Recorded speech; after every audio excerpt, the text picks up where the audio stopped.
히브리서 10장 19절부터 25절까지 말씀입니다.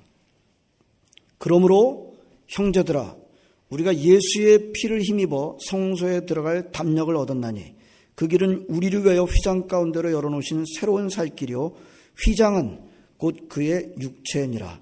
또 하나님의 집 다스리는 큰 제사장이 계시매 우리가 마음의 뿌림을 받아 악한 양심으로부터 벗어나고 몸은 맑은 물로 씻음을 받았으니 참 마음과 온전한 믿음으로 하나님께 나아가자. 또 약속하신 이는 미쁘시니 우리가 믿는 도리의 소망을 움직이지 말며 굳게 잡고 서로 돌아보아 사랑과 선행을 격려하며 모이기를 패하는 어떤 사람들의 습관과 같이 하지 말고 오직 권하여 그날이 가까움을 볼수록 더욱 그리하자. 아멘. 오늘 어렸을 때 유아 세례 받은 후 이제는 커서 자신의 신앙으로 입교를 한 친구들을 진심으로 환영합니다. 이들을 기쁜 마음으로 우리 교회의 회원으로 받아들이면서, 하지만 이들이 입교를 안 했다고 우리의 회원은 아니었다, 그런 뜻은 아니죠. 이제는 성찬을 같이 나눌 수 있는 그런 회원이 됐다라는 의미입니다. 자, 이렇게 우리들이 이렇게 하나님의 자녀가 되게 하기 위해서 우리 예수님은 무엇을 하셨는지, 그리고 나는 그 은혜를 입은 나는 어떻게 살아야 되는지, 오늘 본문 말씀이 짧지만 생생하게 우리들에게 잘 말씀해 주고 있습니다. 오늘 그것을 묵상하도록 하겠습니다. 자, 저와 여러분들은 내가 한 일 때문, 우리가 한 일 때문이 아니라 예수 그리스도께서 하신 일 때문에 구원받았습니다. 아멘? 아멘이죠? 예? 이거를 깊이 깨닫는다고 한다면 제가 오늘 설교를 이렇게 길게 할 필요는 없어요. 하지만 오늘 다시 묵상하도록 하겠습니다. 여러분, 구원은 내가 한 일 때문에 받는 것이 아니라 예수 그리스도께서 하신 일 때문에 받는 것입니다. 저와 여러분이란 건 뭐예요? 우리의 조상이라고 할 수 있는 첫째 아담이 한 게 뭐예요? 예? 죄였습니다. 저와 여러분들이란 건 죄를 졌어요. 하나님을 배반했습니다. 하나님의 말씀을 거역했습니다. 그것도 나는 하나님에 의해서 지음을 받은 피조물이라고 하는 그 위치를 망각하고 뱀이 와가지고 어떻게 했죠? 너희들도 하나님처럼 될 수 있어 라고 하는 그 유혹에 빠져서 하나님의 말씀을 불순종하고 거역하고 하나님이 하지 말라는 것을 했습니다. 그래서 에덴 동산에서 쫓겨났습니다. 하나님으로부터 멀어졌습니다. 하나님으로부터 분리되었습니다. 그런데 문제는 하나님으로부터 에덴 동산에 쫓겨나고 분리된 우리들이 다시 에덴 동산으로 돌아갈 수 있는가? 다시 하나님 앞으로 나아갈 수 있는가? 그렇지 못하다는 것입니다. 전혀 우리의 힘으로는 다시 에덴 동산으로 돌아갈 수 없어요. 하나님 앞으로 나아갈 수 없습니다. 하나님께서 어떻게 하셨죠? 에덴 동산에 돌아와서 생명나무를 따먹지 못하도록 천사들을 두고 그 길을 막으시고 지키셨던 것을 우리가 볼 수 있습니다. 그래서 사람들은 에덴 동산으로 돌아가지 못하고 어디서 살았어요? 에덴 동쪽에서 지내기 시작했습니다. 에덴의 동쪽. 그런 의미가 있어요. 우리의 힘으로는 하나님 앞에 나아갈 수 있습니다. 어떤 힘으로도 나아갈 수 없습니다. 그런데 하나님께서는 죄를 짓고 하나님을 떠난 우리들을 어떻게 하셨다고요? 버리지 않으셨어요. 여전히 우리를 사랑하시고 계시다는 것입니다. 이 점이 아주 중요해요. 하나님 여전히 죄를 짓고 떠난, 하나님을 떠난 사람들을 여전히 사랑하시고 계시다. 그래서 하나님은 우선 하나님께 나올 수 있는 임시적인 길을 사람들에게 주셨습니다. 특별히 이스라엘 사람들한테 구약시대 때 그 임시적인 길을 가르쳐 주셨어요. 자, 구약시대 때 이스라엘 사람들이 어떻게 하나님 앞에 나아갈 수 있었죠? 오늘 히브리서가 들어있는 그 본문이 우리에게 그것을 잘 말씀해 주고 있습니다. 다시 말씀드립니다만 구약시대 때 이스라엘 백성들이 하나님 앞에 나올 수 있도록 한 방법은 임시적인 방법이었습니다. 여기서 좀 생각해야 될 것은, 여러분, 죄를 짓게 되면 죄를 지을 수 있는 해결 방법은 단 하나밖에 없습니다. 로마서 6장 23절에 뭐라고 말씀하시죠? 죄에 대한 대가는 뭐라고요? 사망이다. 죄의 삭은 사망이요. 죄에 대한 대가는 사망이다. 죄를 지은 사람은 어떻게 된다고요? 반드시 죽어야 돼. 그 길밖에 없어요. 죄를 해결할 수 있는 방법은 죽는 길밖에 없어요. 죄를 지은 사람이요. 근데 죄를 지은 사람이 죽는다고 한다면 누가 살아남을 수 있겠어요? 저 또한 살아남을 수 없다는 게 너무 당연하고, 이 자리에 계신 어느 누구도 살아남을 수 없을 것입니다. 그렇다고 한다면 그것은 또 사랑하시는, 우리에게 사랑을 주시는 사랑의 하나님이 원하시는 바가 아니죠. 그래서 하나님께서 어떤 방법을 주셨어요? 죄는 사람이 졌는데 죽는 건 누가 죽는 거예요? 짐승이 죽게 하는 겁니다. 죄는 사람이 졌는데 대신 짐승을 죽게 하는 겁니다. 그리고 짐승의 피를 가지고 하나님 앞에 나오게 한 것입니다. 근데 그것도 아무나 짐승의 피를 가지고 하나님 앞에 나올 수 있도록 했나요? 구약시대 때는 오직 제사장들만 그 피를 가지고 나올 수 있도록 그렇게 하셨습니다. 자, 여기서 우리 이스라엘 백성들한테 만들라고 하셨던, 모세를 통해서 만들라고 하셨던 성막을 한번 떠올려 보겠습니다. 성막은요, 하나님이 계신 곳이었습니다. 하나님께서 뭐라고 말씀하셨는데, 내가 거기서 너희들을 만나겠다. 특별히 어디서 그러냐면 지성소 안에 언약궤가 있는데, 언약궤 위에서, 우리 속죄소라고 하고 시은좌라고 하는 머시시트에서 내가 거기서 너희들을 만나겠다 라고 말씀하셨던 것을 보게 됩니다. 성막은 하나님이 계신 장소였습니다. 자, 성막에는요, 건물이 하나 있었어요. 여러 개 건물이, 딱 건물이 하나 있었습니다. 그것도 뭐 멋진 건물은 아니에요. 건물이 하나 있었는데 건물에 방이 두 개가 있습니다. 그 방이 길이로 들어가게 되어 있습니다. 동시에 들어갈 수 있는 것이 아니라 한 방을 통과해야 하지만 그 안쪽 방을 들어갈 수 있게 되는데, 첫 번째 방을 뭐라 그래요? 첫 번째 방을 성소라고 그러고, 두 번째 방을 뭐라 그래요? 지성소라고 합니다. 바로 그 성소 건물, 거기에는 누구만 들어갈 수 있어요? 제사장들만 들어갈 수 있고요. 특별히 그 안쪽의 지성소는 또 제사장 중에서도 대제사장이 또 자주요 1년에 한 번 꼭 들어갈 수 있게 되어 있습니다.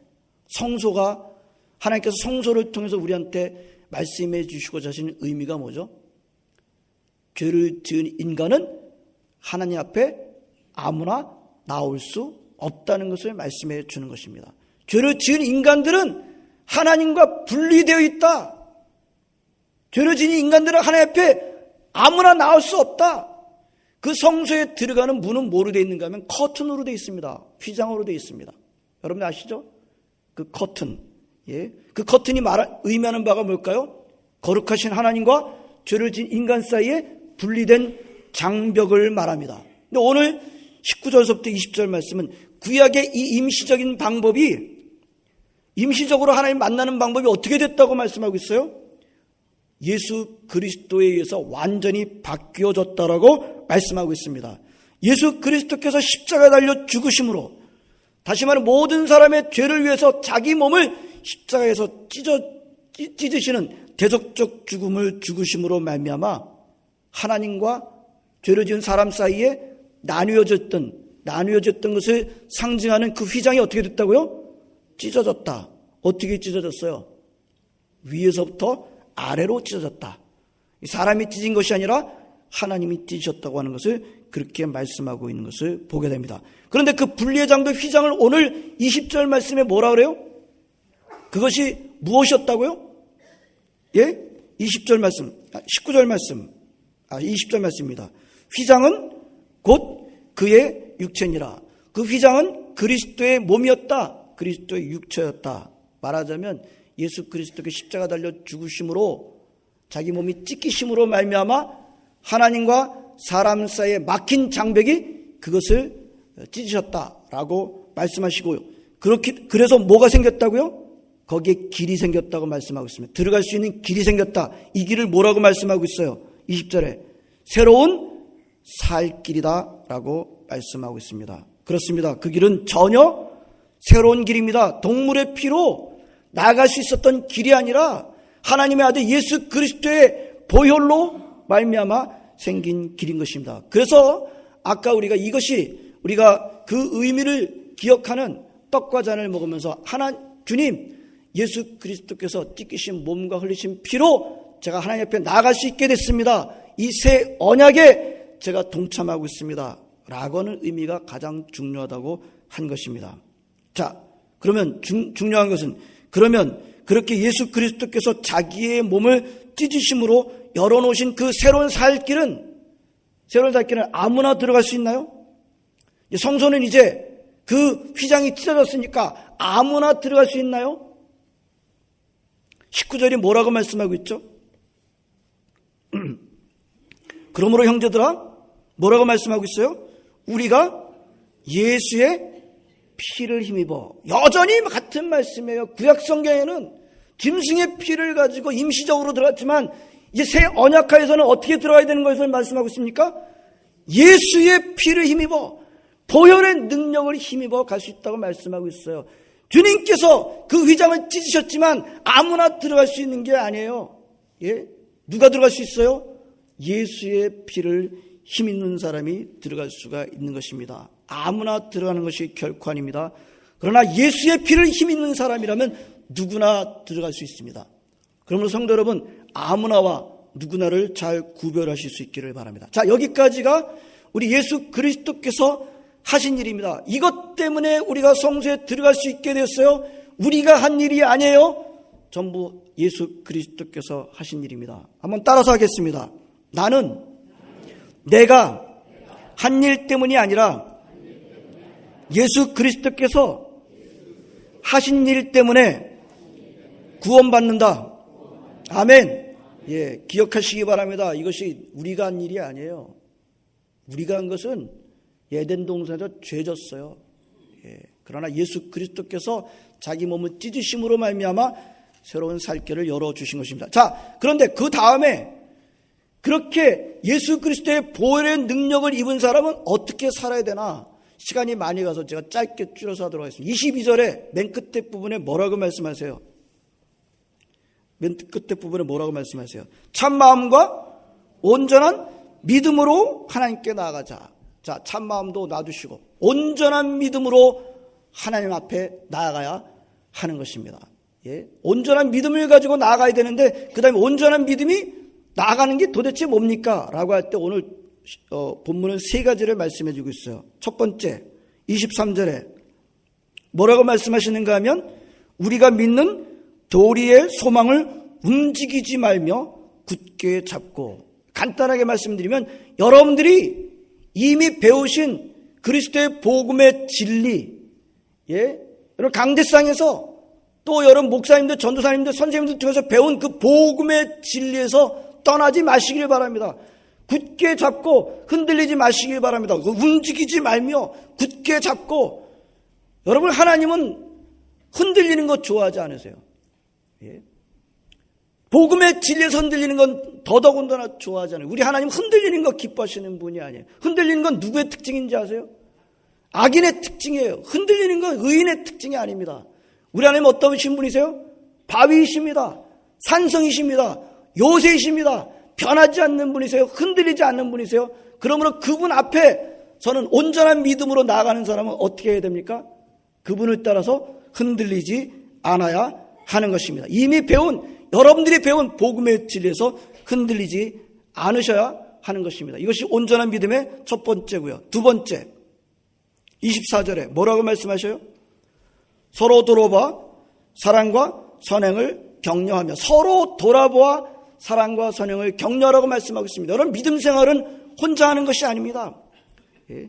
여러분, 우리가 살고 있는 선진국 이 호주에서 사는 것 좋은 점이 많이 있습니다만 좋지 않은 점도 있죠. 예? 사회가 발전하고 선진국이 되면 어떤 좋지 않은 점이 생길까요? 개인주의가 점점 강해지죠. 함께하는 것이 점점 약해집니다. 여러분, 이건 호주만이 아니라 한국도 요즘 그렇습니다. 개인주의가 얼마나 점점 강해지고 있는지 모릅니다. 나이가 드신 분들은 아마 이 점에 대해서 제일 아쉬워하지 않을까요? 참 옛날에는 따뜻한 정이 있고 공동체의 마음이 있었는데 시간이 지나면 지날수록 이젠 점점 남남이 돼가요. 전혀 교제가 없고 공동체의 마인드가 없고. 여러분, 기독교 신앙은 얼마 전에 설교했습니다만 심판 때는 혼자 서는 것입니다. 단독자로 서는 것입니다. 그러나 기독교 신앙은 결코 혼자라고 하는 차원에 머문 적이 없습니다. 하나님께서 원하시는 것은 무엇입니까? 우리 각자가 하나님이 누구신지를 알게 되는 것을 원하시지만 거기에서 머물러서 끝입니까? 나 혼자만 하나님을 알게 되는 것으로 끝입니까?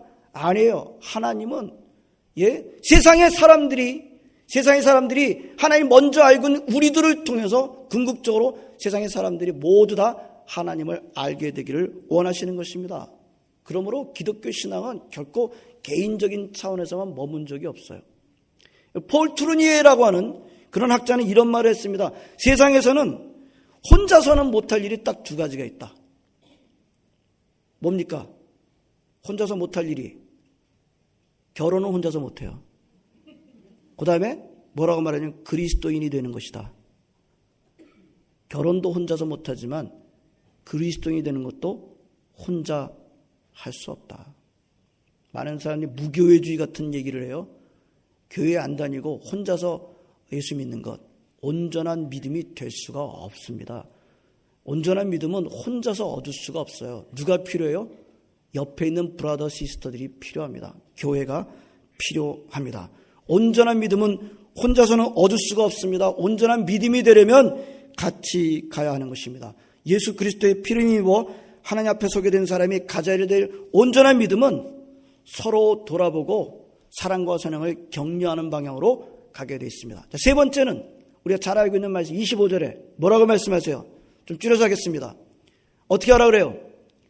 모이기를 힘쓰라고 하십니다. 시간이 지나면 지날수록 사람들이 잘 안 모인다. 성경이 벌써 이미 그것을 옛날에 우리 말씀하고 있어요. 요즘 호주 교회들을 보면서 안타까운 마음이 들지 않습니까? 130년 전에 우리에게 복음을 전해준 고마운 나라지만 호주 교회를 보면서 무슨 마음이 들어요? 호주 교회 사람들이 점점 안 와요. 주일날 예배 드리러 오지 않습니다. 제가 요즘 노예 가면요, 호주 교회들이 점점 숫자가 줄어들고 있다는 그 얘기를 제가 늘 들어요. 근데 이게 호주 교회만의 문제예요? 아니에요. 이게 지금 우리 한국 교회 문제이기도 해요. 젊은이들이 교회 안 나와요. 청년부 있는데 많지 않아요. 주일학교 잘 안 돼요. 예? 오늘 본문을 보니까 이것을 놀랍게도 그 2000년 전에 우리한테 지적해 주고 있습니다. 시간이 지나면 지날수록 사람들이 열정이 식고 헌신이 식어지게 된다. 디모데후서 3장은 말세로 가면 갈수록 사람들이 자기를 사랑한다. 자기 자신을 위해서는 시간 많이 써요. 자기 자신을 위해서는 물질 많이 써요. 그리고 좀 더 나아가게 되면 자기 가족들을 위해서는 시간 쓰고 물질 씁니다만 교회를 위해서, 주님의 몸된 교회를 위해서, 하나님을 위해서는 아주 아까워하고, 여러분 그런 태도가 있는 것을 보게 됩니다. 여러분, 제가 목사로서 주관적인 관찰일지 모르겠습니다만 제가 저희 교회 열심히 봉사하시는 분들을 보면요, 봉사를 덜 하시는 분보다 훨씬 더 행복해 보여요. 별로 긍정하지 않으시는 것 같아요. 예?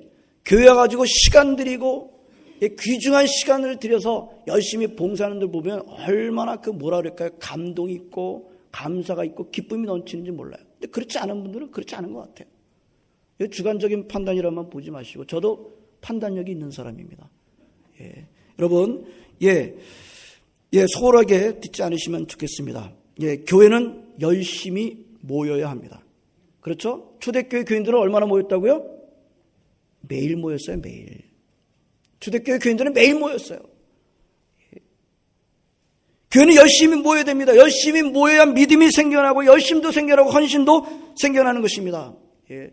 제가 어려운 중에 시간이 남아서 교회 봉사하시는 분들, 그게 아니고 어려운 중에서도 시간을 내시고 그렇게 헌신하는 분들 보면 얼마나 제가 마음에 감동을 얻는지 몰라요. 저만 그렇겠어요? 하나님께서 얼마나 기뻐하실까요? 예? 하나님께서 여러분들에게 주신 것이 무엇입니까? 쓰다 남은 것 줬나요? 예수 그리스도가 하나님 앞에 쓰다 남은 그런 아들이었습니까? 하나밖에 없는 외아들을 주시지 않았어요? 우리를 사랑하기 때문에 가장 귀한 the best of the best를 우리한테 주셨습니다. 우리의 자세는 그 베스트에 응답해야 되는 매치해서 우리가 드려야 하는 것이 옳을 것입니다. 예, 그 은혜를 입어 이 자리에 있는 우리도 하나님 은혜에 걸맞는 응답을 해야 할 것입니다. 자, 다시 한번 우리는 내가 한 것 때문이 아니라 예수의 피로 말미암아 그 흘리신 보혈의 능력으로 말미암아 하나님 앞에 서게 됐습니다. 우리는 어떻게 응답해야 돼요? 온전한 믿음으로 응답하며 나아가야 하겠습니다. 오늘 세 가지가 뭐였어요? 예? 먼저 여러분들이 믿은 바 배운 도리를 복음의 진리를 굳게 붙잡고 흔들리지 않는 것입니다. 우리 하나님은 흔들리는 거 좋아하지 않는다. 두 번째는 뭐였습니까? 옆에 있는 분들과 함께 가는 겁니다. 사랑과 선행으로 서로 격려하며 함께 가는 것입니다. 세 번째 뭐예요?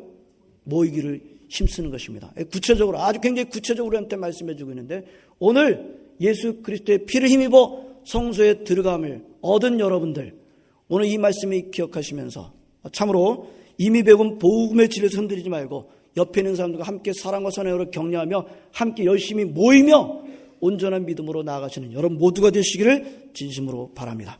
기도하시겠습니다. 하나님 감사드립니다. 오늘도 저희들을 불러주시고 함께 예배드리는 기쁨을 누리게 하시니 감사드립니다. 성찬 예식을 통해서 예수 그리스도의 그 놀라우신 대속적 죽음을 다시 묵상하게 하심을 감사드립니다. 그 피를 힘입어 성소에 들어갈 담력을 얻었습니다. 하나님 아버지 그 배운 진리에서 떠나지 않게 해주시기를 원했고 우리 옆에 있는 사람들 손잡고 같이 가게 해주시기를 원했고 열심히 모이는 저희들 되게 하여 주시옵소서. 예수님의 이름으로 기도합니다. 아멘.